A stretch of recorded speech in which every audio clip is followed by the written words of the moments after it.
I was digging through the bits box because I was finishing up the last little bit of conversion stuff I was doing for the goblins before I prime them tonight. And I just found this guy. There we go. Look how awesome he is. Old Vampire Lord. I think this is like 4th edition, maybe 2nd. I mix those up, fantasy. And it's really making me want to do more time. And I'm trying to talk myself out of project hopping. I'm like 20 hours into these goblins, and now is the time to actually paint them. And I'm thinking about another project, and that is just like, that's too real for me. So I'm gonna make myself not do that. But I'm gonna set them here, and the next thing I do after these goblins is gonna be a more time everything. So stay tuned for that. All right, I gotta keep it real with y'all. This is like day 37, 38, one of those two. And this has been like the first day where I was like, man, I might not get a video done in time. Just had a lot of stuff during the day. One of the kids got sick, which means all the kids are going to get sick. The plague is going to spread. I think I'm probably getting it. Something's off. Something's just not right.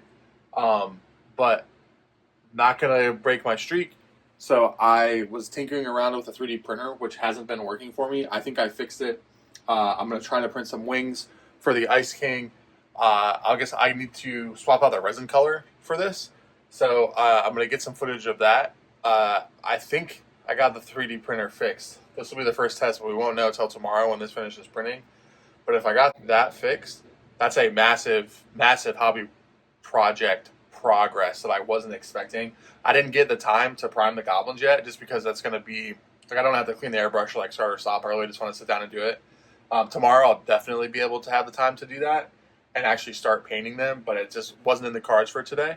So let's test this out and see what's right. I'm being a noob, and I'm just video recording my screen because the struggle is real right now, and I don't want to do a screen cap and have to edit it in.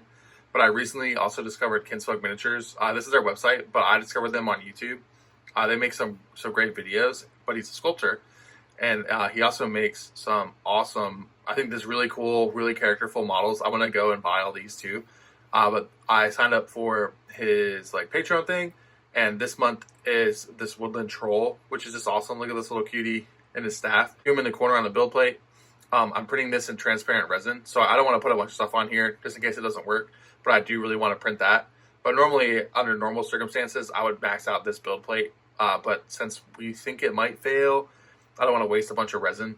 So we're going to try this. Okay, I've got gloves, apron.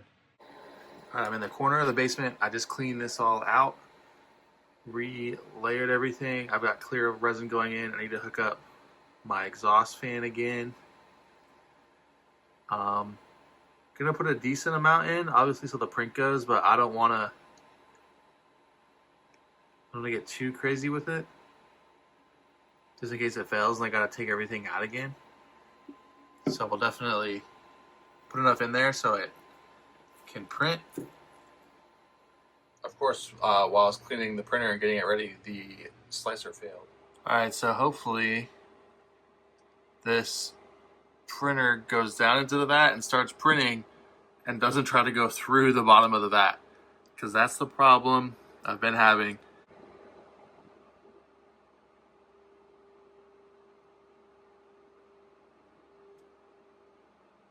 Ooh, that looks good. I think we did it. I guess just in case you have the same problem I did, the print bed was trying to push itself, like there was no zero on the y-axis. Yeah, y-axis. And I was just trying to keep going down, never actually home. But clearly we fixed it. What I did was I cleaned the whole printer, like top to bottom, with isopropyl alcohol, scrubbed it all out, got everything as clean as I could get it. And then I just went to the website and flashed new BIOS on, new drivers, whatever it is. I don't know if it's BIOS or drivers, can't remember. But I just downloaded the most up-to-date one, re-flashed it, pretty much wiped the printer out, and started over, and now it's working. Wish I would have done that weeks ago, months ago at this point. But pretty big win to be printing again, especially that I want to start getting into designing my own stuff and casting models. But I am about to go crash, and I'll see you tomorrow.